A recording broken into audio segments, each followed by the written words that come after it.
Pessoal, muito bom dia, então, bem-vindos a mais uma aula de Direito Constitucional, na modalidade online hoje, e falaremos acerca do Poder Judiciário. Então, acompanhe aí a aula, qualquer dúvida depois, entre em contato comigo nas próximas aulas, ou também pelo e-mail de sempre, certo, pessoal?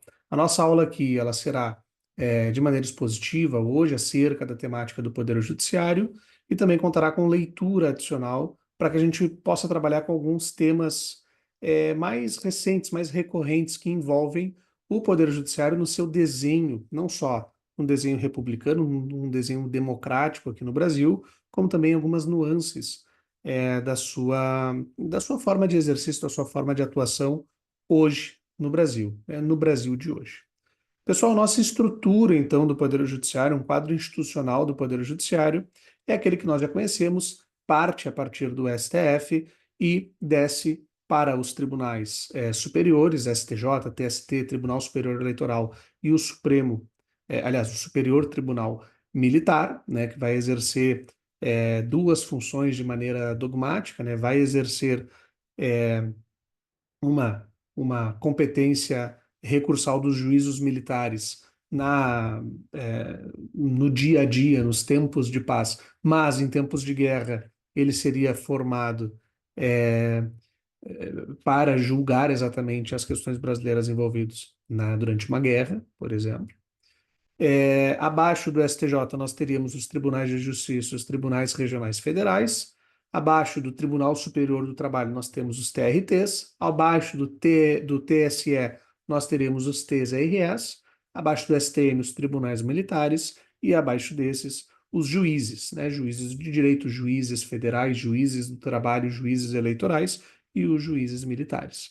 Notem, pessoal, que isso segue, sobretudo, a lógica do artigo 92 do texto constitucional, que assim se inscreve. São órgãos do Poder Judiciário o Supremo Tribunal Federal, o Conselho Nacional de Justiça, o Superior Tribunal de Justiça, os tribunais regionais federais e os juízes federais, os tribunais e juízes do trabalho, os tribunais e juízes eleitorais, os tribunais e juízes militares e os tribunais e juízes dos estados, do Distrito Federal e dos territórios. Pessoal, estes são os órgãos da justiça. E estes órgãos da justiça, eles vão trabalhar a partir de uma série de competências que a eles são derivadas. Nota, que nem a gente sempre fala, a competência, ela é uma parte do poder político do Estado. E como parte do poder político do Estado, o Estado juiz, ele se organiza de forma a que a sua jurisdição, a sua competência jurisdicional seja prestada de maneira direta, seja prestada de maneira adequada aos seus jurisdicionados. Só nessa frase a gente já encontra um monte de problema, mas nós vamos destrinchando eles. Pessoal, em termos dogmáticos, jurisdição é aquela partícula do poder que todo juiz togado recebe do Estado quando ele se empossa, quando ele se toga juiz. O que isso significa? O juiz ele é competente para atuar em demandas que ele é o juiz natural, o juiz competente para ter a sua atuação. Aqui já temos um problema, pessoal. No mundo contemporâneo, no mundo jurídico contemporâneo, nós temos um problema relacionado a exatamente a expectativa daquilo que é a atuação do Poder Judiciário, digamos assim, de piso até a Corte de Vértice.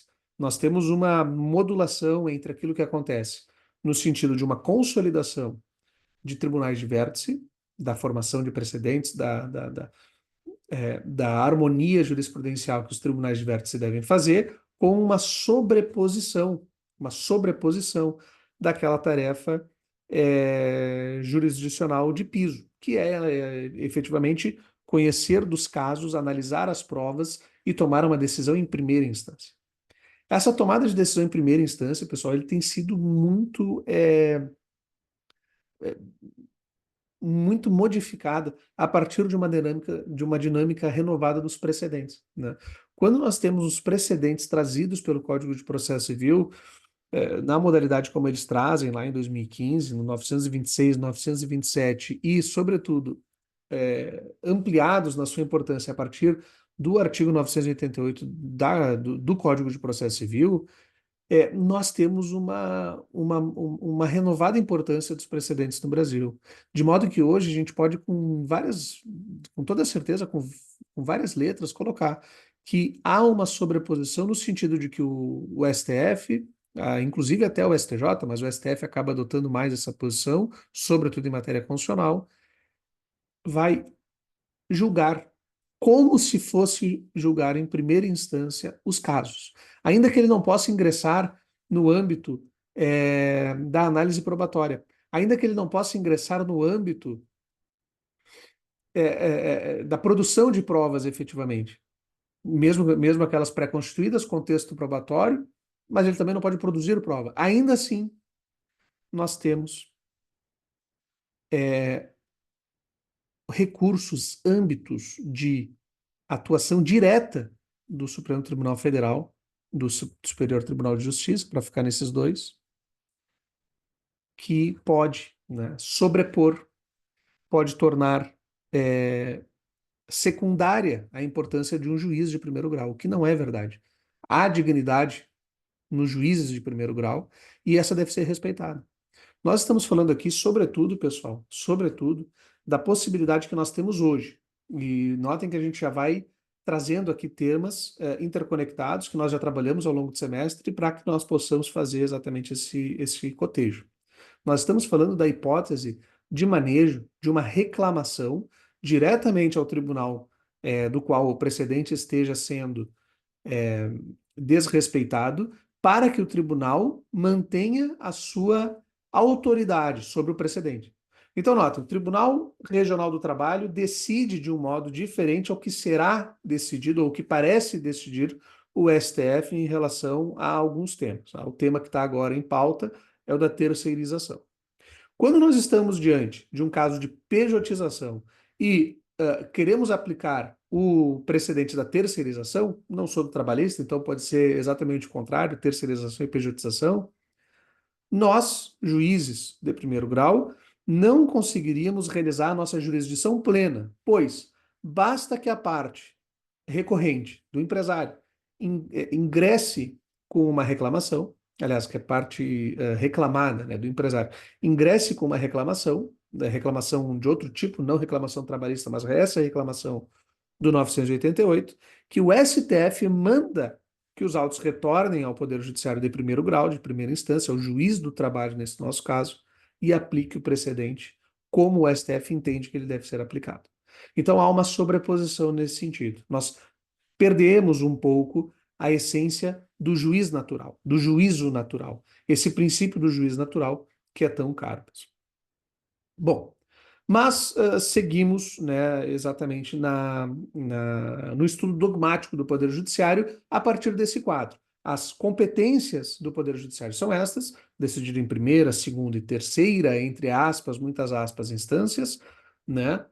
Mas decidir em primeiro grau os juízes, em segundo grau os tribunais e em grau recursal, só que esse recursal ele é diferente, os tribunais de vértice, que são os tribunais superiores e o Supremo Tribunal Federal. Quando isso acontece, pessoal, nós temos o seguinte aspecto.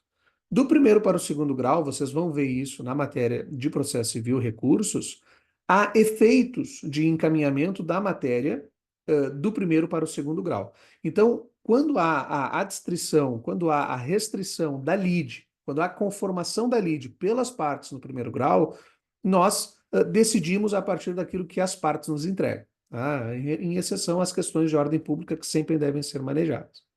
Quando nós ingressamos com um recurso, geralmente o recurso de apelação que vai encaminhar a questão para o Tribunal de Justiça, esse Tribunal de Justiça ele vai receber o recurso com alguns efeitos. Geralmente o recurso vai ter o efeito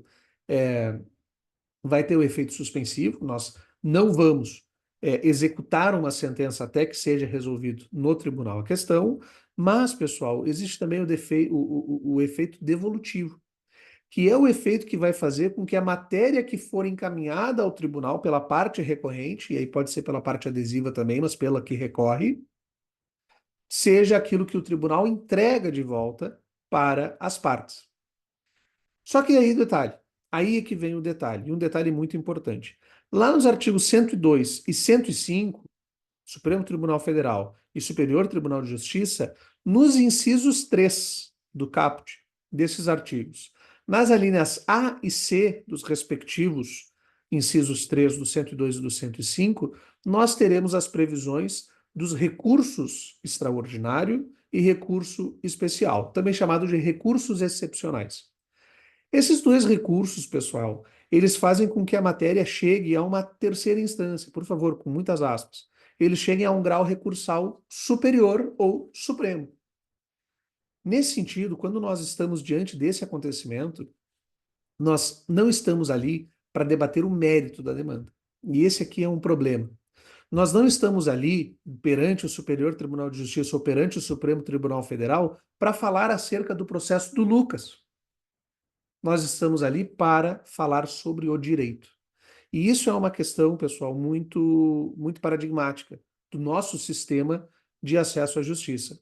Quando recorremos em RE, recurso extraordinário, por vezes vocês vão encontrar REXT, um XT também, ou RESP, recurso especial, nós estaremos falando de jurisdições de vértice, de cortes de vértice, que estão lá para uniformizar o entendimento, a interpretação acerca do direito federal em relação ao STJ e constitucional em relação ao STF.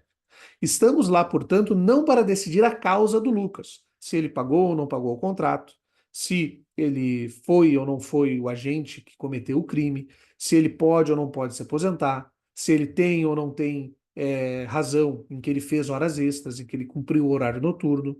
Não é isso que está em pauta.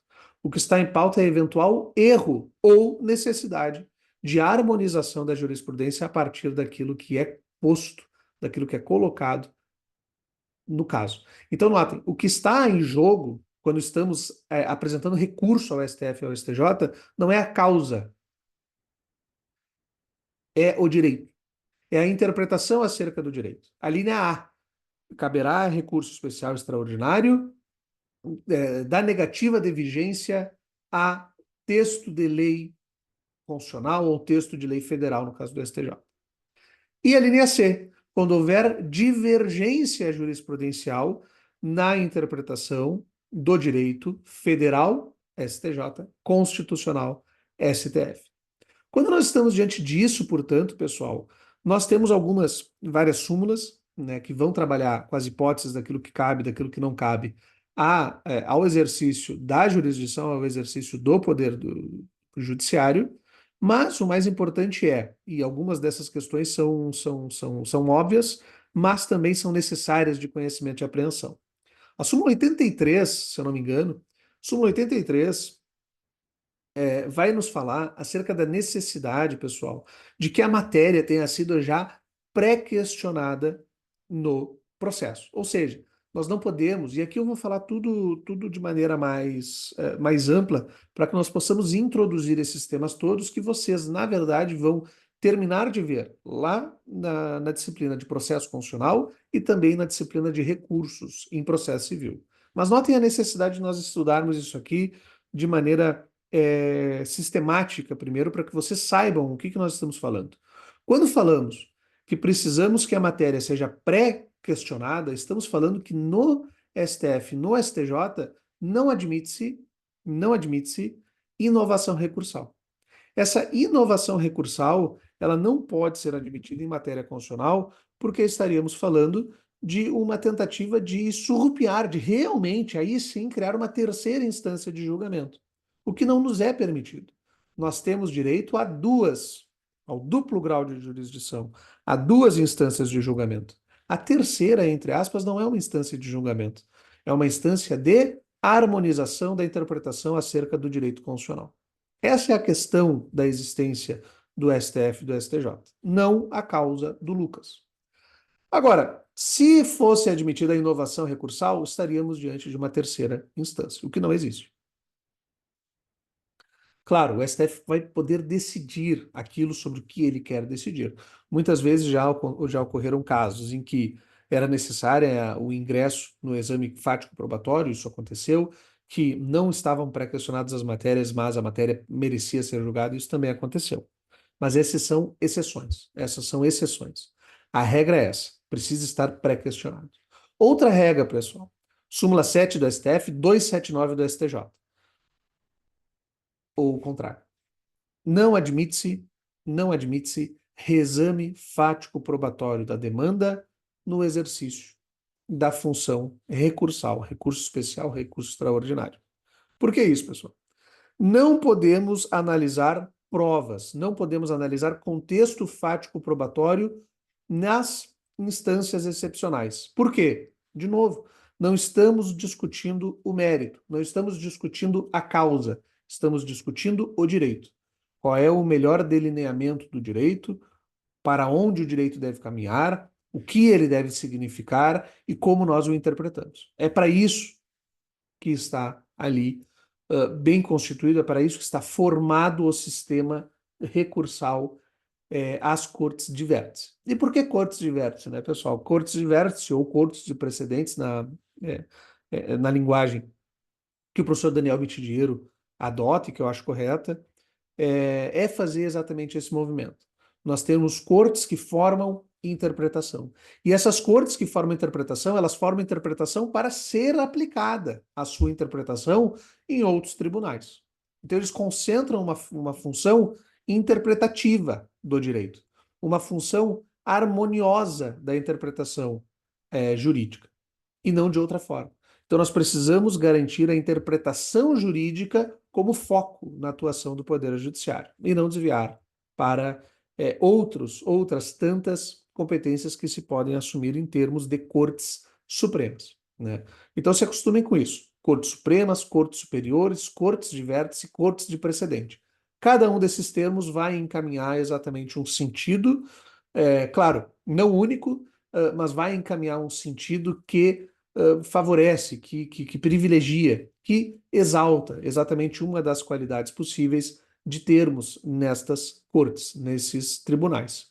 Tribunais superiores também estes que se diferenciam, como nós vimos. Nós temos um Supremo Tribunal Federal, que vai ter toda uma importância a partir da jurisdição constitucional, mas da interpretação acerca da Constituição e também da interpretação a partir da Constituição para o direito como um todo, para o direito federal como um todo, mas, sobretudo, das garantias aos direitos fundamentais. Pessoal, note que essa competência ela não é exclusiva do Supremo Tribunal Federal quando nós falamos acerca de jurisdição constitucional e proteção aos direitos fundamentais. Isso está espraiado por todo o sistema do Poder Judiciário. A STJ, Tribunais de Justiça, Tribunais Regionais Federais, do Trabalho, eleitorais e assim por diante. Juízes também de primeiro grau e assim por diante. O que nós estamos delineando é o seguinte: uma coisa é nós realizarmos esta atuação a partir de um controle concreto de constitucionalidade ou a partir de um dever de proteção aos direitos fundamentais. Outro sentido é nós atribuirmos isso para uma perspectiva de atuação realizada estritamente acerca dessas matérias, que seria o controle abstrato, né? Nós já comentamos em certas aulas acerca desses dois controles. Essa é uma aula que eu quero dar para vocês de maneira presencial, muito provavelmente a nossa próxima aula, para que nós possamos trabalhar e que eu possa conversar com vocês essas duas teorias, que não são as únicas teorias, mas que foram as duas teorias que foram adotadas no Brasil. Há ainda uma teoria, ainda uma corrente doutrinária que diz que nós adotamos também o controle francês de constitucionalidade, mas essa não é uma doutrina muito hegemônica. Então, nós vamos trabalhar com o controle norte-americano, controle difuso, concreto, a partir de casos, e todos os juízes podem fazer esse controle a partir da interpretação constitucional no direito nos casos, e o controle austríaco ou controle alemão, chamado controle concentrado e abstrato, né? Porque é concentrado na figura do Supremo Tribunal Federal e ele também é abstrato porque ele não trabalha com o caso do Lucas, ele trabalha exatamente com a lei em tese, né? Como que, em tese, podem funcionar exatamente a interpretação acerca da Constituição. Então, esses são modelos de controle de constitucionalidade que tem tudo a ver, pessoal, com o que nós estamos falando aqui sobre a organização do Poder Judiciário. A organização do Poder Judiciário, ela se constitui também a partir da centralidade daquilo que nós optamos acerca de controle, acerca da interpretação constitucional. E notem que isso não é uma questão tranquila, não é uma questão básica que todos os lugares fazem igual. Não, nós tivemos aqui num passado ocidental, não é um passado brasileiro, mas é um passado ocidental, uma discussão, quase encerro aqui a gravação, uma discussão exatamente no sentido sobre quem seria verdadeiramente o guardião da Constituição, o guarda da Constituição. Duas foram as teses, tá? Um debate entre o Carl Schmitt e o Ferdinand Lassalle. Duas foram as teses, de que o presidente da República seria o responsável pela guarda da Constituição, ou seja, por realizar a interpretação constitucional em casos de dúvidas, em casos de litígios, e de outro lado, a tese que no Brasil vence, de que, e que bom que vence no mundo, no modelo global do constitucionalismo ela vence, de que, na verdade, estamos falando aqui de uma necessidade de criação de um tribunal constitucional, de uma corte constitucional, de um Supremo Tribunal Federal, para que um grupo de 11, né, um grupo de 15 em alguns países, um grupo de 7, de 9 em outros países, realize aqui a guarda da Constituição. E o que significa guardar a Constituição, pessoal? Guardar a Constituição nesse nosso organograma, que podemos fazê-lo de outras perspectivas, mas a partir do organograma da organização do Poder Judiciário, significa que a interpretação daquilo que é feito por juízes e tribunais a quo, para baixo, precisam ser, se chegarem a tanto, validadas pelo Supremo Tribunal Federal. Por quê? Porque o Supremo Tribunal Federal guarda a correta chave de leitura acerca da Constituição. É o STF que guarda a adequada interpretação acerca do direito constitucional. E notem, pessoal, estamos aplicando o Código de Defesa do Consumidor. Mesmo aplicando o CDC, Lei Federal, o Código Civil, o Código Penal, estamos realizando a aplicação da Constituição, tá? De maneira indireta ou às vezes até de maneira direta, diretamente a partir do texto constitucional. Porque o nosso texto constitucional, e que bom que é assim, ele é aplicado de maneira direta. Ele também é aplicado de maneira indireta, leis que consolidam dispositivos constitucionais, mas ele também é lido e aplicado, interpretado e aplicado de maneira direta, a partir do texto constitucional, sobretudo no que for falar acerca de direitos fundamentais.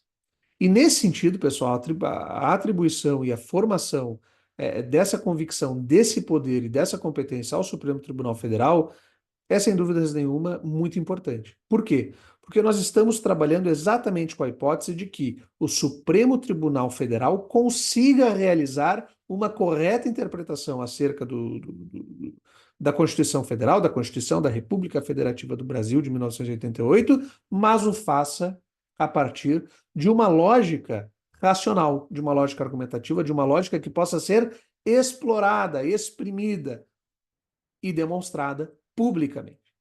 Notem que a necessidade de ser um tribunal constitucional passa muito pela formação pessoal, não necessariamente de uma participação democrática. Isso também, mas veio depois. Isso veio no pós-guerra. A nossa discussão é anterior à guerra, por enquanto, à Segunda Guerra Mundial.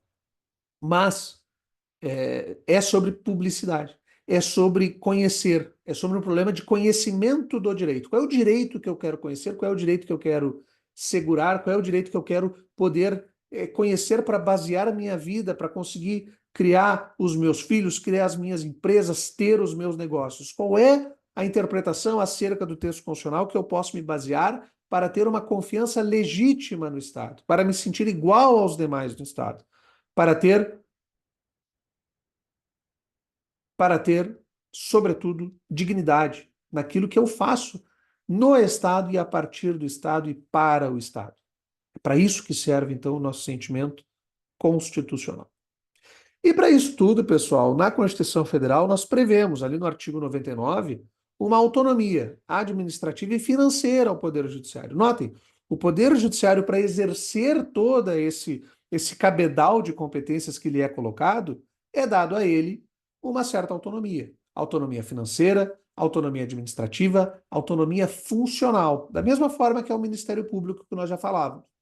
Autonomia funcional para o Poder Judiciário. Ali, pessoal, artigo 99, ao Poder Judiciário é assegurada a autonomia administrativa e financeira. Parágrafo 1º. Os tribunais elaborarão suas propostas orçamentárias dentro dos limites estipulados conjuntamente com os demais poderes na Lei de Diretrizes Orçamentárias. Parágrafo 2º. O encaminhamento da proposta, ouvidos os outros tribunais interessados, compete: 1. No âmbito da União, ao presidente do STF e aos dos tribunais superiores, com a aprovação dos respectivos tribunais, e 2. No âmbito dos estados e do Distrito Federal e Territórios, ao presidente do Tribunal de Justiça, com a aprovação dos respectivos tribunais. No campo da autonomia ainda, nós temos o artigo 96. Compete privativamente: 1a. Aos tribunais eleger seus órgãos diretivos e elaborar seus regimentos internos, com observância das normas de processo e das garantias processuais das partes, dispondo sobre a competência e o funcionamento dos respectivos órgãos jurisdicionais e administrativos. Notem, portanto, pessoal, que essa autonomia ela se dá uma parcela de governabilidade, de governança acerca da própria atividade do Poder Judiciário, da própria atividade do Poder Judiciário. E aqui que se encontram, por exemplo, dentro desse campo da autonomia, dentro desse campo das concessões que o Estado faz ao Estado juiz para que ele possa exercer, para que ele possa agir de maneira exemplar, exemplar no sentido de ser um exemplo, exemplar no sentido de trazer exatamente uma distinção social para que aquela resposta do Estado seja respeitada não só por uma autoridade estatal que pode fazer o uso do monopólio da força do Estado, mas também que essa aconteça numa perspectiva material, que as pessoas encontrem dignidade no exercício da jurisdição. Essa é a principal tarefa. O professor Hart, né, o Herbert Hart, vai trazer exatamente essa distinção, e ele puxa isso do Austin, né, que foi professor dele, e ele vai fazer a distinção exatamente entre o Estado, o juiz, por exemplo, uma autoridade Estado, e um gunman, né, um homem com uma arma. Qual é a diferença do Estado te mandar fazer uma coisa e do gunman, do homem com a arma, te mandar fazer a mesma coisa? Ambos exercem sobre ti uma autoridade. E tu pode achar que a ideia deles, de ambas as pessoas, seja boa. Mas a questão é que no Estado há uma legitimidade. E essa legitimidade ela não vem só do contrato social, ela vem sim do contrato social. A gente não pode esquecer do Thomas Hobbes, né? Nós precisamos trabalhar com Jean-Jacques Rousseau, Thomas Hobbes, Locke. E falando sobretudo de autoridade, Hobbes, Leviatã. Mas Mas não é só isso. Nós também precisamos de boas razões. E para termos boas razões, temos que ter juízes desinteressados com coisas outras que não o direito, a justiça material do caso concreto, por exemplo. E para isso, pessoal, é previstas então garantias aos membros do Poder Judiciário. Garantias de liberdade, vitaliciedade, inamovabilidade, a não ser pelos procedimentos internos do próprio Poder Judiciário, irredutibilidade de subsídios e garantia, então, da imparcialidade dos julgamentos. Artigo 95, pessoal. Os juízes gozam das seguintes garantias. Vitaliciedade, que no primeiro grau só será adquirida após 2 anos de exercício, dependendo a perda do cargo nesse período de deliberação do tribunal a que o juiz estiver vinculado, e nos demais casos de sentença transitada em julgado. Inamovabilidade, salvo por motivo de interesse público na forma do 93, oitavo. Irredutibilidade de subsídio, ressalvados os dispostos na Constituição. E, assim, parágrafo único. Aos juízes é vedado. Olhem que interessante, pessoal. Pensando exatamente na qualidade da prestação jurisdicional. Exercer, ainda que em disponibilidade, outro cargo ou função salvo de magistério. Receber a qualquer título ou pretexto custas ou participação em processos, dedicar-se à atividade político-partidária, receber a qualquer título ou pretexto auxílio ou contribuição de pessoas físicas, entidades públicas ou privadas, ressalvadas as exceções previstas em lei, e exercer a advocacia em juízo ou tribunal do qual se afastou antes de decorridos 3 anos do afastamento do cargo por aposentadoria ou exoneração. No mesmo sentido, pessoal, vitaliciedade. Adquire-se a vitaliciedade após 2 anos com o estágio probatório.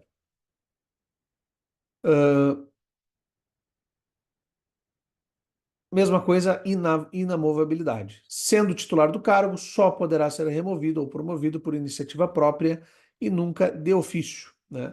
Salvo por motivo de interesse público e pelo voto da maioria absoluta do respectivo tribunal ou do Conselho Nacional de Justiça, assegurada a ampla defesa, conforme artigos 93, oitavo, 95, segundo e 103b, parágrafo 4º, inciso 3º da Constituição Federal. Da mesma forma, a irredutibilidade de subsídios. Certo, pessoal? Passando um pouco adiante, nós temos a questão do CNJ, o Conselho Nacional de Justiça, que exerce, pessoal, uma atuação administrativa e financeira, não exerce uma atuação finalística das atividades do Poder Judiciário.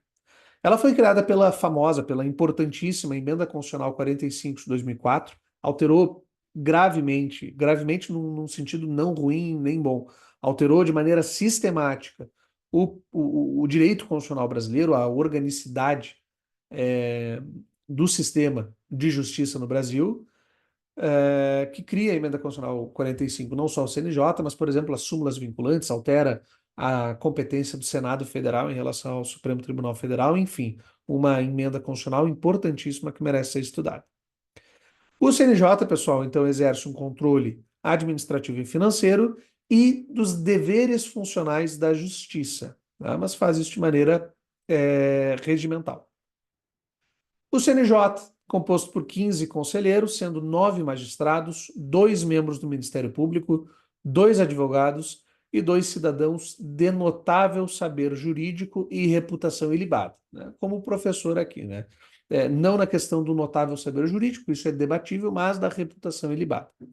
Os conselheiros têm mandatos de 2 anos e entre os direitos e deveres dos conselheiros estabelecidos no regimento do CNJ estão, entre outros, pessoal, zelar pela autonomia do Poder Judiciário e pelo cumprimento do Estatuto da Magistratura, definir o planejamento estratégico, os planos e as metas dos programas de avaliação institucional do Poder Judiciário, receber reclamações, petições eletrônicas e representações contra membros ou órgãos do Judiciário, inclusive contra seus serviços auxiliares, serventias e órgãos prestadores de serviços notariais e de registros que atuem por delegação do poder público ou oficializados. Ainda, julgar processos disciplinares, sempre com ampla defesa, podendo determinar a remoção, a disponibilidade ou a aposentadoria com subsídios ou proventos proporcionais ao tempo de serviço e aplicar outras sanções administrativas.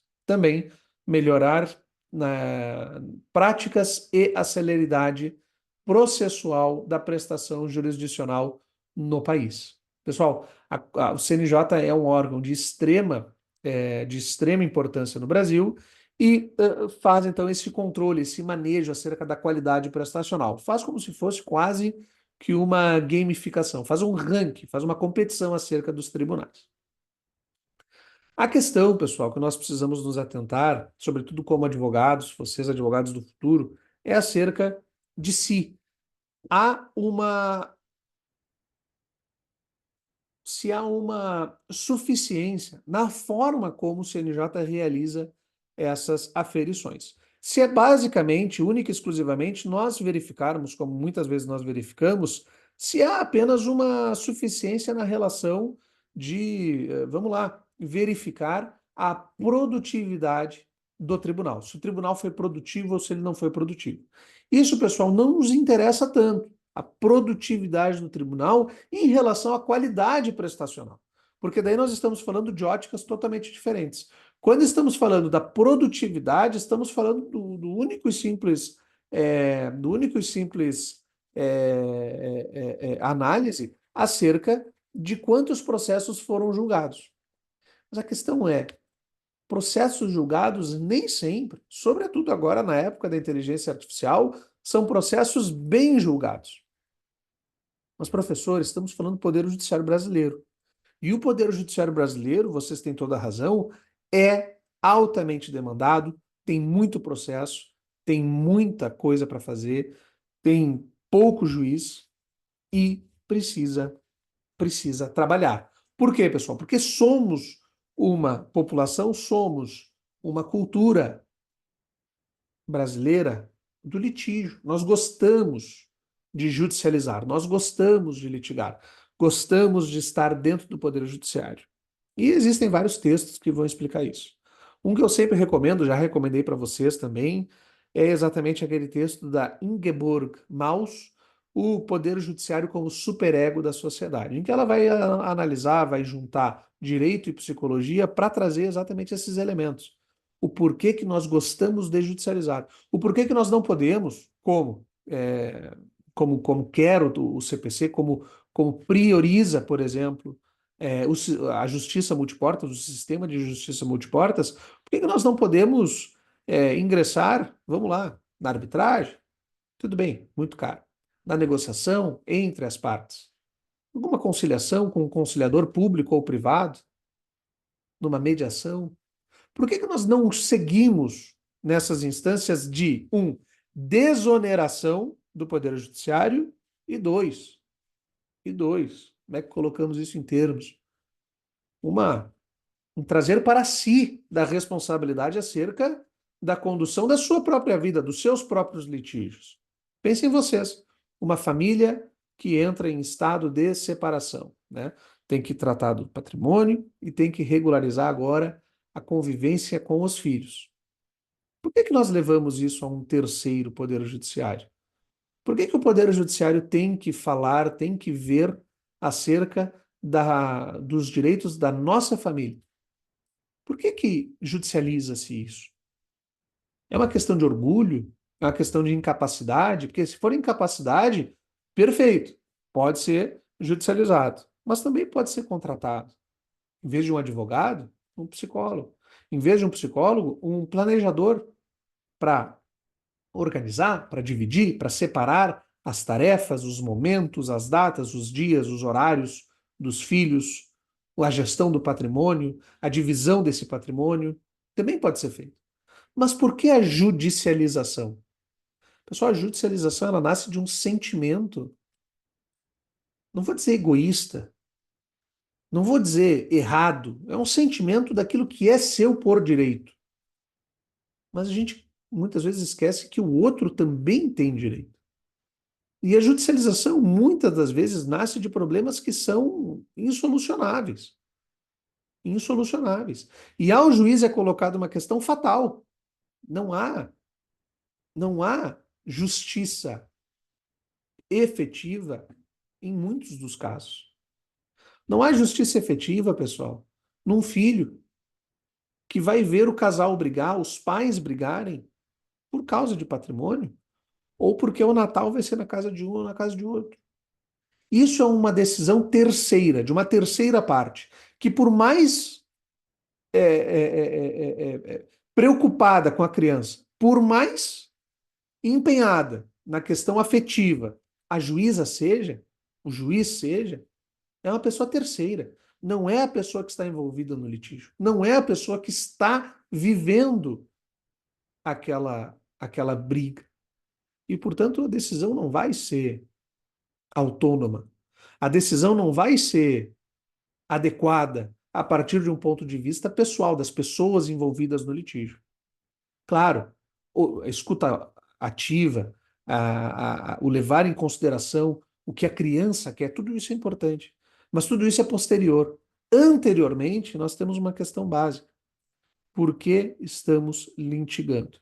E esse por que estamos litigando, pessoal, é muito bem explorado no texto da Ingeborg Maus, vale muito a pena a leitura, mas aponta a vários paralelos, né? Um dos paralelos é a litigiosidade, trabalhei aqui no meu texto de mestrado, trabalhei aqui a questão da litigiosidade como um guarda-chuva, né? Um inimigo teórico, um inimigo retórico, acerca exatamente da atuação do Poder Judiciário, se isso se justifica ou não, a partir da litigiosidade, movimentos que foram feitos, sobretudo aqui em relação aos precedentes, mas também à própria lógica de atuação do Poder Judiciário, mas também essa questão da desjudicialização. Porque notem, pessoal, o futuro é descentralizado. O futuro é descentralizado. Nós sabemos disso, né? Estamos aqui numa aula é, via internet, né? Então a aula via internet, ela está acontecendo aqui, estou em Porto Alegre, o servidor não sei onde está, né, mas em algum lugar do globo, vocês estão assistindo da onde quer que vocês estejam e nós não precisamos estar na faculdade. Claro, isso é um percentual daquilo que é permitido, mas é descentralizado. Nós não estamos todos reunidos no mesmo lugar. Se vocês pararem para pensar, pessoal, hoje em dia tudo é descentralizado. Justiça. EPROC, que é o melhor sistema de todos. Se vocês gostam de outro, me desculpem, né? Vocês têm que usar mais o EPROC para ver o como é bom, ou usar mais os outros para ver como é ruim. O EPROC, pessoal, ele também, ele é um serviço acessível pela internet que vai trazer, vai disponibilizar a forma de acessar os processos de maneira descentralizada. Não precisas mais ir ao foro ou ao fórum para tirar o processo em carga, para tirar cópia, xerox do processo. Acho que a geração de vocês não pegou isso, a minha deve ter sido a última a pegar, ir para o tribunal, passar 2, 3 horas indo de vara em vara, recolhendo, né, recolhendo exatamente os processos para depois levar para o escritório ou levar no xerox do tribunal, enquanto um vai sendo digitalizado, tu já vai buscando os outros em carga, para poder trabalhar em cima do processo, porque tu precisa saber o que aconteceu no processo. E não tinha informação digital, a informação era física, eram processos físicos, autos físicos. De modo que, com a descentralização, teve uma profissão jurídica que sumiu, que eram os correspondentes. Pessoas que tu tinha um processo no interior, tu ligava para o correspondente tirava a cópia para ti. Tu não precisava ir até o interior só para ver o processo. Tu ia para falar com o juiz, porque não tinha Meet, né? Não tinha audiência Webex, né? Não tinha despachos eletrônicos. Então tu ias até o interior para falar com o juiz, mas para tirar cópia do processo chamava o correspondente. Mas notem, a descentralização ela altera totalmente a substância do mundo. Nós estamos, pessoal, diante de uma era da blockchain, que é controle mais descentralizado do que isso, né? Nós falamos que algo é verdadeiro não porque existe uma autoridade de verificação da veracidade das informações, mas confiamos num sem número de pessoas, né, que vai afirmar que aquela questão ela é verdadeiramente assertiva, aconteceu. Aquele algo realizado aconteceu e ele é certificado não por uma certificadora, mas por um universo de pessoas que certificam que aquilo aconteceu, que aquilo está na internet. Não necessariamente se ele é verdadeiro ou não, né? A questão das fake news, se é verdadeiro ou não, mas é validado na internet como algo que foi posto ali. Isso é descentralizado. O próprio dinheiro, pessoal, não preciso nem falar do Bitcoin, mas o próprio dinheiro hoje. O dinheiro antigamente precisava ter ouro em lastro, né? Pelo menos na nossa ficção. Precisava ter ouro em lastro. O dinheiro físico, papel moeda, ele precisava ser correspondente a um tablete de ouro que está no banco.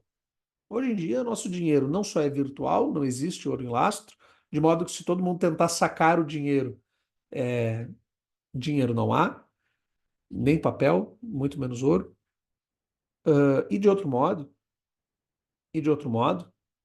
o dinheiro também ele já está na rede. O Bitcoin também. O Bitcoin está na rede.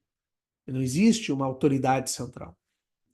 E o rumo, pessoal, do mundo, isso vocês encontram também de maneira surpreendentemente nos livros do Byung-Chul Han, vocês encontram exatamente essa colocação. O mundo ele está se descentralizando. O mundo ele está saindo da formalidade, está indo para uma informalidade controlada. E o que que isso nos apresenta? Isso nos apresenta o seguinte: nós estamos trabalhando numa dinâmica temporal agora em que as coisas saem do domínio do Estado e o Estado vira um mero gerenciador, um mero controlador quase finalístico, mas não chega a ser finalístico. Ele é um regulador. Isso vai ser o grande futuro das nossas experiências, também da experiência da administração da justiça. Eu espero que o Poder Judiciário não desapareça, não vai desaparecer, pelo menos tão cedo, Mas reconheço que nos próximos anos nós teremos, como nós já temos na Finlândia, juízes robôs. Juízes robôs. Juízes que são feitos, juízos que são tomados por IA e que num primeiro momento vão ser validados por juízes humanos, mas que num segundo momento vão ser totalmente autônomos. Na Finlândia isso já existe lá para como se fosse o JEC, causas, pequenas causas, né, o termo mais antigo, no juizado das pequenas causas, os juízes são robôs. Pode? Bom, hoje não pode. Mas por que não amanhã ou depois não poderia? Ah, mas vai faltar humanidade. Mas será que não falta humanidade hoje com juízes humanos? Isso é uma questão interessante também, mas que a gente não vai entrar. Mas notem, pessoal, essa descentralização ela vai puxar vários desses aspectos. A litigiosidade, a necessidade de baixar processos, a produtividade, são indicadores. Não sei se são os melhores indicadores. Mas, professor, como é que a gente vai fazer uma análise da prestação jurisdicional singular a partir de cada processo? Não, isso também é muito difícil de ser feito. Isso também não consegue ser feito. Isso é muito complicado de se fazer. Mas indicadores de produtividade também não podem ser únicos no mundo. Artigo 103b, pessoal. Parágrafo 4º. Compete ao Conselho o controle da atuação administrativa e financeira do Poder Judiciário e do cumprimento dos deveres funcionais dos juízes, cabendo-lhe, além de outras atribuições que lhe forem conferidas pelo Estatuto da Magistratura, zelar pela autonomia do Poder Judiciário e pelo cumprimento do Estatuto da Magistratura, podendo expedir atos regulamentares no âmbito de sua competência ou recomendar providências. Zelar pela observância do artigo 37 e apreciar de ofício ou mediante provocação a legalidade dos atos administrativos praticados por membros ou órgãos do Poder Judiciário, podendo desconstituí-los, revê-los ou fixar prazos para que se adotem as providências necessárias ao exato cumprimento da lei, sem prejuízo da competência do TCU, do Tribunal de Contas da União. 3. Receber e reconhecer das reclamações contra membros ou órgãos do Poder Judiciário, inclusive contra seus serviços auxiliares, serventias de órgãos prestadores de serviços notariais e de registros que atuem por delegação do Poder Público ou oficializados, sem prejuízo da competência disciplinar correcional dos tribunais, podendo avocar processos disciplinares em curso e determinar a remoção e a disponibilidade ou aposentadoria com subsídios ou proventos proporcionais ao tempo de serviço e aplicar outras sanções administrativas, assegurada a ampla defesa. Além, pessoal, representar o MP no caso de crime contra a administração pública ou de abuso de autoridade. Rever de ofício ou mediante provocação os processos disciplinares de juízes ou membros dos tribunais julgados há menos de um ano. 6. Elaborar semestralmente relatório estatístico sobre processos e sentenças prolatadas por unidade da Federação nos diferentes órgãos do Poder Judiciário. Inciso 7. Elaborar relatório anual propondo as providências que julgar necessárias sobre a situação do Poder Judiciário no país e as atividades do Conselho, qual devem integrar mensagem do presidente do STF a ser remetida ao Congresso Nacional por ocasião da abertura da sessão legislativa. Certo, pessoal?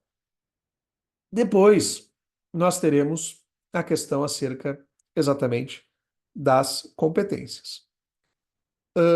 Aqui, pessoal, nós teremos artigo 109, sobretudo, que se segue ali nos artigos 106 a 110 da Justiça Federal, artigos 98 da Justiça Comum, e assim segue.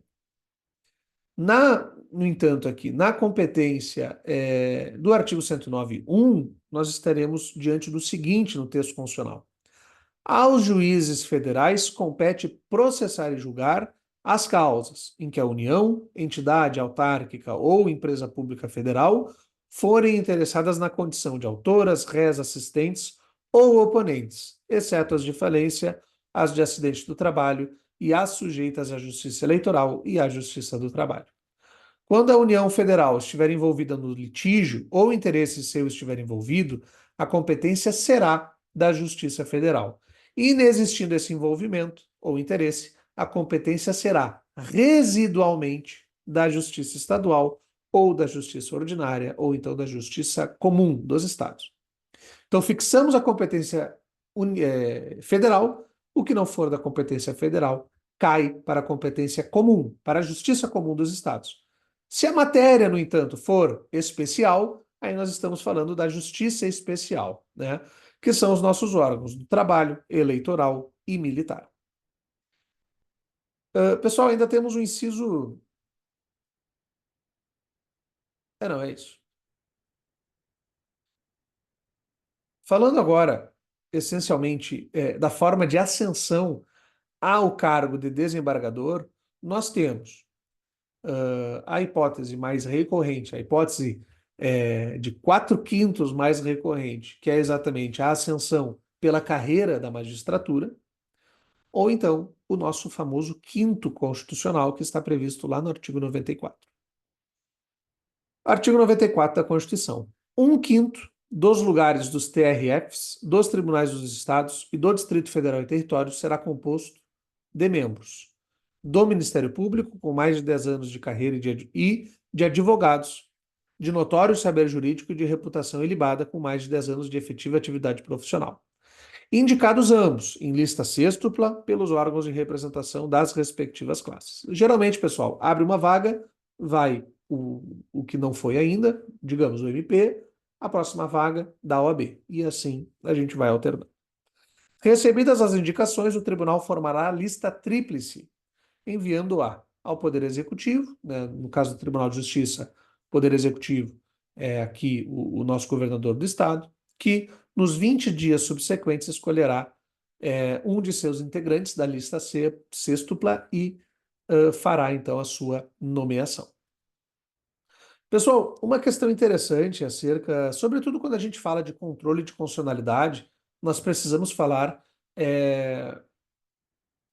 enfim, quando falamos de organização do tribunal e quando falamos sobre controle de constitucionalidade, nós precisamos falar sobre os órgãos integrantes do Tribunal de Justiça. Porque há um fenômeno que ocorre no Tribunal de Justiça em relação aos juízes que é, no mínimo, interessante. Notem, quando estamos diante do controle difuso de constitucionalidade, também chamado controle concreto de constitucionalidade, falamos que estamos diante de uma hipótese em que daqueles que realizam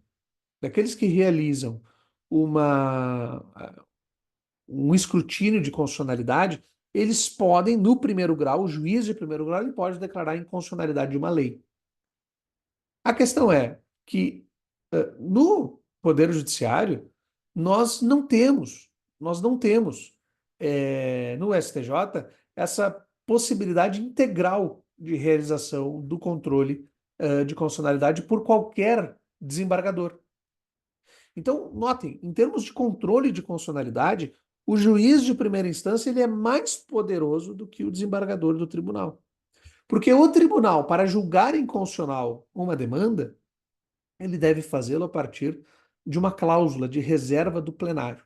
A declaração de inconstitucionalidade do tribunal, ela não parte de cada órgão do tribunal autônomo.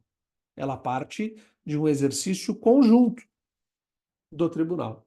E isso faz, pessoal, com que ocorra essa diferença de poder que eu acho muito curiosa do nosso direito brasileiro. Falando de um outro aspecto, artigo 93, inciso 11 da Constituição, vai nos trazer uma previsão acerca do órgão especial do tribunal. E diz assim: nos tribunais com um número superior a 25 julgadores, poderá ser constituído órgão especial com o mínimo de 11 e o máximo de 25 membros, para o exercício das atribuições administrativas e jurisdicionais delegadas da competência do Tribunal Pleno, provendo-se metade das vagas por antiguidade e a outra metade por eleição do Tribunal Pleno. Pessoal, quando estamos falando do órgão especial, nós teremos, claro, diferenças acerca da funcionalidade desse órgão especial de tribunal a tribunal. Mas o órgão especial, quando ele é constituído, ele vai ficar responsável por uma série de atribuições administrativas e também jurisdicionais que seriam derivadas aos juízes ou ao plenário. Quando temos um órgão especial, significa que o órgão especial ele vai tomar para si muitas das competências organizacionais do Poder Judiciário. Então, é um órgão muito, muito, muito importante na formação do Poder Judiciário, seja ele federal, seja ele estadual. Mas estadualmente ele tem uma maior relevância também pelo tamanho dos tribunais. Pessoal, artigo 102, agora falando sobre o STF. Compete ao Supremo Tribunal Federal, principalmente, a guarda da Constituição, cabendo-lhe processar e julgar originariamente, alíneas, julgar em recurso ordinário, alíneas, e julgar mediante o recurso extraordinário as causas decididas em única ou última instância, quando a decisão recorrida tiver, e aí nós temos alíneas A, B e C. Pessoal, vamos focar aqui no recurso extraordinário. O recurso extraordinário, como nós já falávamos, é uma ferramenta importantíssima de conformação da jurisprudência nacional, de conformação da harmonia do direito nacional. E nesse aspecto, quando estamos falando do Poder Judiciário, estamos falando do Supremo Tribunal Federal, nós fatalmente precisamos abordar a questão envolvendo a repercussão geral. E a repercussão geral, essa cláusula de repercussão geral, ela é digamos assim, um filtro de relevância. Eu não queria usar isso, porque agora no âmbito do STJ eles criaram o filtro da relevância para o STJ.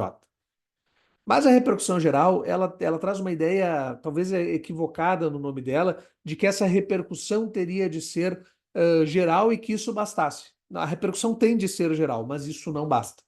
Isso não basta. A replicação da dúvida não basta. Nós precisamos de outros elementos. Então, o objetivo da ferramenta repercussão geral é possibilitar ao STF que só julgue, ou aliás, que escolha julgar, porque não é outra pessoa que faz essa análise, é o próprio STF. Que ele só escolha julgar aquilo que tem relevância jurídica, social, econômica, política, e de outras derivações. Então, a repercussão geral não é só sobre a replicabilidade dos processos. Inclusive, nós já tivemos temas de repercussão geral com baixíssimo número de litígios envolvendo a questão. Então, não é a questão mais importante. A repercussão geral não é tão importante que ela seja uma repercussão geral. É mais importante que ela tenha prejudicialidade, relevância em sentido jurídico, social, econômico, político e por aí vai. E, pessoal, a repercussão geral, ela inicia no Brasil um tema que é um tema muito importante, que chama-se jurisprudência defensiva. Certa feita, escrevi um texto acerca disso, vocês encontram com facilidade no Google, né? Lucas Moreski, Moreski, jurisprudência defensiva. E sobre notas acerca da jurisprudência defensiva do STF. E nesse texto, eu analiso uma questão primordial da jurisprudência defensiva, que é acerca desses inimigos teóricos que nós falamos, sabe? Que nem aqui, a litigiosidade era um inimigo teórico. Aqui no STF é a mesma coisa, muito processo é o inimigo teórico. E aí a gente começa a análise a partir do CNJ em números, né? Justiça em números. E na justiça em números se alerta, bom, existe uma taxa de congestionamento enorme, né? E o STF, ao longo dos últimos anos, conseguiu baixar a taxa de congestionamento. O STF tinha, vou chutar, 20 vezes mais taxa de congestionamento do que ele tem hoje. E o que é a taxa de congestionamento? É processo que entra e que não sai. Então é um número. Aumentou 10 mil, ficou retido 10 mil, taxa de congestionamento alta. Entrou 8 mil e ficou retido 1.000, taxa de congestionamento baixa. E o STF não opera nem nisso. Só que já são anos que a taxa de congestionamento do STF está baixa e não mudou. E não há sinais de mudar a jurisprudência defensiva. E defensiva é exatamente nesse sentido, é defender que processos cheguem, para que processos eu não precise julgar. Não porque eu não quero julgar, não é isso. Não é porque eu não quero julgar. É porque a qualidade prestacional da jurisdição constitucional, da jurisdição suprema, precisa de tempo para ser feita de maneira adequada. E isso, pessoal, vocês notam, quando nós estamos trabalhando, quando vocês comparam qualquer outro país do mundo. Não há poder judiciário que julgue tanto quanto o poder judiciário brasileiro. Certa feita, escutava a palestra de um professor porto-alegrense, mas que é radicado na Europa, e ele falava que na Corte Constitucional do país em que ele mora, reside, leciona e atua, não sei se atua, leciona, talvez atue, o, não são julgados por ano 20 processos. Não são julgados por ano 20 processos. Então, ou não são julgados por ano 80 processos. Não lembro. Mas era um número baixo, muito menos assim do que o nosso, muito menos do que 100. E não lembro se na minha conta que eu fiz na hora dava ou 20 por mês ou pouco menos de 2 por mês. Então, de como for, de como for, é pouco trabalho. Só que as decisões, é ruim quando a gente não está com os números, né? Mas as decisões acerca dos processos que eles atuam são, diz o professor, maravilhosas. E precisam ser maravilhosas. Não só porque precisam justificar o porquê que estão ali decidindo, mas porque tem tempo. E tem, vamos lá, amor, vocação ao que faz. Precisam estar fazendo aquilo de maneira adequada. Precisam fazer aquilo de maneira coerente. Precisam fazer aquilo de maneira assertiva. Precisam fazer com que isso seja, pessoal, adequado à instituição Poder Judiciário política que aquele país constitui. E isso eu acho belíssimo. A realidade é que está muito longe da brasileira. No Brasil, nós litigamos muito, o Poder Judiciário julga muito, e isso não vai mudar nos próximos anos. A jurisprudência defensiva é um problema, mas ela é um reflexo também. Não há só culpa na jurisprudência defensiva. Isso é um reflexo da nossa própria cultura de tudo litigar, de tudo judicializar. Então, é claro, a prestação jurisdicional ela vai ser pior. Ela não pode ser ruim, mas ela não vai ser a melhor. E isso é uma realidade que o Brasil está vivendo, convivendo há muitos anos. Nesse sentido, pessoal, junto da jurisprudência defensiva, o STF, que é essa de não analisar recurso, não analisar provas dos recursos, já que ter uma questão pré-questionada, não admitir violação à Constituição de maneira reflexa, tem que ser de maneira direta à Constituição. Então, são camadas de limitação que fazem com que um número muito pequeno de processos chegue ao conhecimento e ao julgamento. Também por conta de outro aspecto. Quem realiza a análise de admissibilidade dos recursos extraordinários não é só o STF realiza a segunda. Só que para ter a segunda tem que ter passado pela primeira. E quem faz a primeira, a depender do tribunal, é a vice-presidência do tribunal ou uma das vice-presidências dos tribunais, ou do tribunal, ou então a presidência. Então, quem faz a primeira admissibilidade não é o STF, é o tribunal de origem, tribunal ACO. Se admitido, vai ao tribunal ad quem, o STF. Ou, no caso do RESP, o STJ. Não sei se o recurso de revista ao TST segue a mesma sistemática. Acredito que sim, porque daí já é processo do trabalho, mas acredito que sim. Que o TST receba o recurso de revista admitido uma vez, ele faz um novo recurso, ele faz um novo juízo de admissibilidade sobre o RR, o recurso de revista. Para nós aqui do público, do cível público, RR é recurso repetitivo, né? Pode ter o RR, RE, RR, RESP, né? Mas lá no trabalhista é RR, recurso de revista. Então é isso. Quando nós estamos falando sobre atuação judicante, atuação jurisdicional, nós já trocamos um pouco a fita. Nós estamos falando, sobretudo agora, da formação da interpretação nacional, jurídico nacional, a partir da atuação do STF. E, pessoal, não só no CPC de 2015, 926, artigo 926, 927 e 988, isso se transformou. Mas isso já tinha se transformado lá na Emenda Constitucional 45 de 2004. E notem que a gente nem está falando sobre efeitos, modulação de efeitos, sequer sobre se o Poder Judiciário pode ingressar no mérito e adianto que pode, de dar efeitos,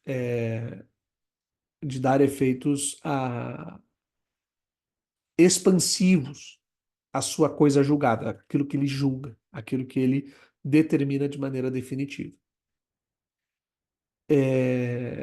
Mas, pessoal, no artigo 103A da Constituição, há a previsão acerca da súmula vinculante, que foi um instrumento criado pela Emenda Constitucional 45, de 2004,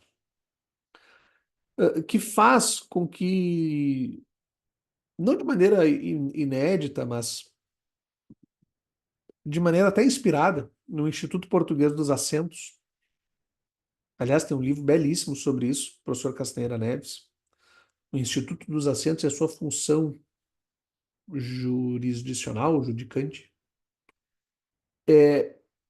A súmula, ela vai ser criada a partir de uma matéria. Então, a súmula não é criada a partir de um caso. A súmula é criada a partir de vários casos. Vários casos que, julgados em um mesmo sentido, ou julgados em sentidos muito semelhantes, né, formando uma jurisprudência, fazem com que o tribunal sinta a necessidade, ou mesmo não sentindo, faça isso, e crie uma, um vocábulo, né, uma decisão a priori de qualquer caso. Então, nota, o Lucas nunca foi, né, e teria sido tudo muito mais fácil. O Lucas nunca foi indicado por seu tio, por seu primo, por seu amigo íntimo, como alguém detentor de um cargo de comissão. Nunca foi. Mas já existe uma súmula no STF, uma súmula vinculante, proibindo nepotismo. Então, o Lucas e aquele que nomearia o Lucas no cargo de comissão já sabem que não pode. Então, não precisa o Lucas ser nomeado para que o juiz diga que ele não podia, para que o tribunal diga que ele não podia, para que o Supremo Tribunal diga que ele não podia. Já está dito. E não é lei, é súmula vinculante.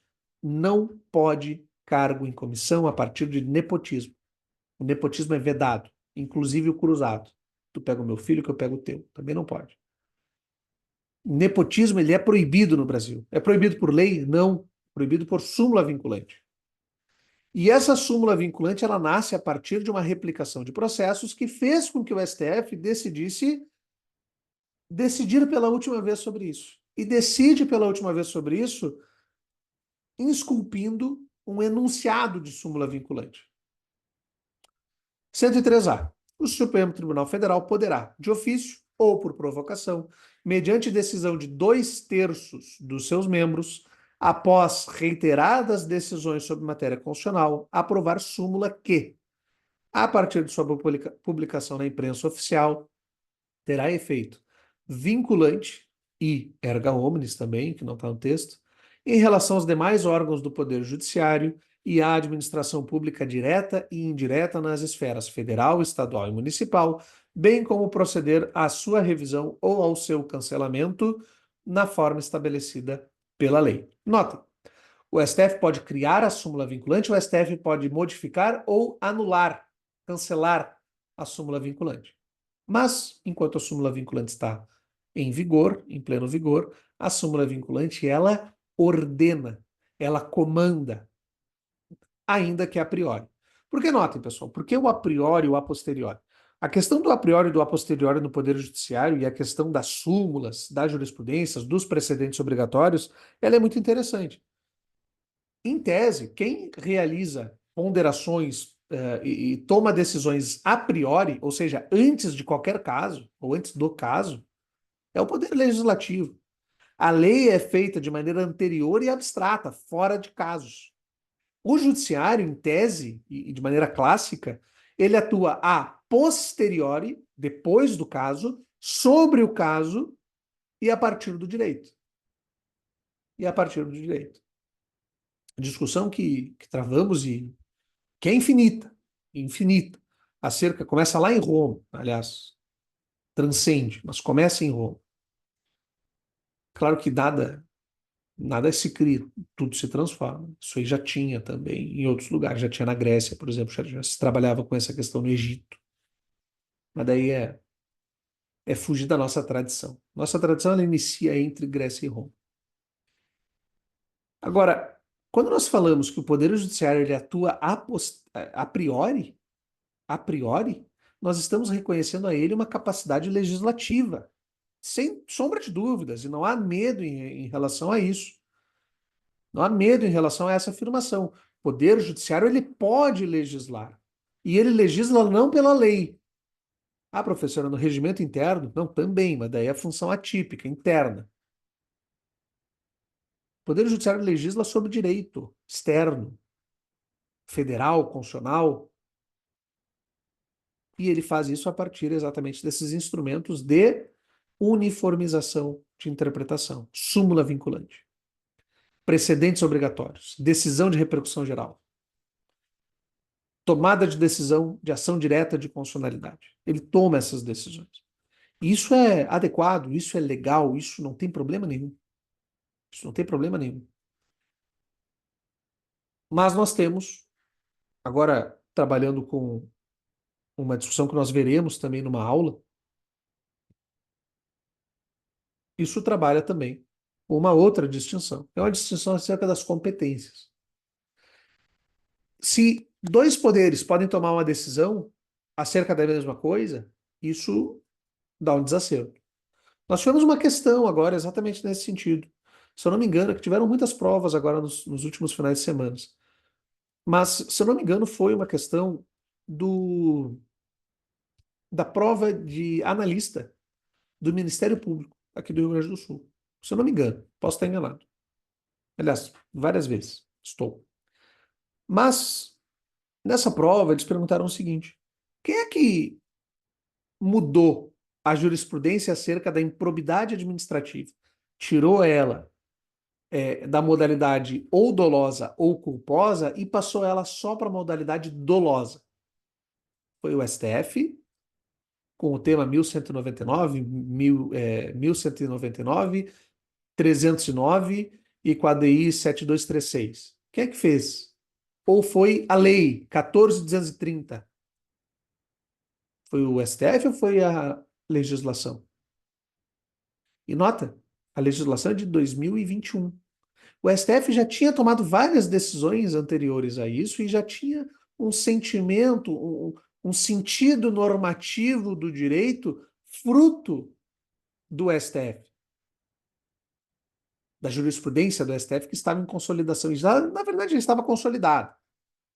Nós ainda precisávamos definir no julgamento dos temas 309, temas CE 1199 e assim por diante. Mas, quem é que mudou? A modalidade culposa não existe mais. STF ou lei? Nota que foi os dois. Mas se a pergunta fosse quem fez primeiro, é o ovo ou a galinha? E todo mundo sabe que é o ovo, né? Ainda que não seja o ovo de galinha, quem veio antes foi o ovo. Mas a questão ali não é exatamente acerca do quem fez primeiro. Porque os movimentos eles são correlatos, eles são paralelos. Deixou de ser condenada, processada, inclusive, a modalidade culposa da improbidade administrativa. Aí vamos discutir se é tempus regit actum ou se é retroação para benefício do réu, se tem natureza civil, administrativo, sancionatório, ou se tem natureza penal. Aí a gente pode discutir. Agora, de outro modo, a discussão ela não passa por ali, quem fez primeiro. A discussão passa acerca do sentido. Qual é o novo sentido do direito? Mas, claro, precisamos fazer questões. E a resposta, pessoal, notem, foi a de quem fez primeiro. Foi a de quem fez primeiro, STF. Se tu pega uma banca mais formalista, lei. Porque as decisões consolidadas do STF, precedente obrigatório, vieram depois. Vieram em agosto ou setembro, outubro de 2024, e a DI 7236, abril de 25. Ia falar mês passado, mas já estamos em junho. Abril de 2025. Então, isso faz com que a gente tenha um certo desacerto das nossas forças democráticas, das nossas forças republicanas em território brasileiro. Isso nos chama atenção em vários aspectos. Só para terminar aqui, pessoal, artigo 108. Compete aos tribunais regionais federais, e aí nós temos ali exatamente processar e julgar originariamente, e julgar em grau de recurso as causas decididas pelos juízes federais e pelos juízes estaduais no exercício da competência federal das suas áreas respectivas de jurisdição. Artigo 109, nós vamos ter ali a competência dos juízes federais. Artigo 114, aliás, 111 e 114 tem ali a competência da Justiça do Trabalho. Sendo, pessoal, 111 de organização, são órgãos da Justiça do Trabalho, o TST, os TRTs e os juízes do trabalho. Os juízes são, cada um deles, órgão da Justiça. E 114, compete à Justiça do Trabalho processar e julgar, e aí nós temos exatamente as competências da Justiça do Trabalho. Artigo 118, acerca da Justiça Eleitoral. Artigo 122 e 124, acerca da Justiça Militar. E artigo 125, exatamente acerca da nossa Justiça Estadual, que é aquela que, mutatis mutandis, né, pessoal? Vis-a-vis, o que vocês quiserem. No final do dia, é aquela que nós mais vamos utilizar, é aquela que nós mais vamos estar atrelados à nossa prática jurisdicional. O que não for federal, o que não for especial, é da Justiça Estadual.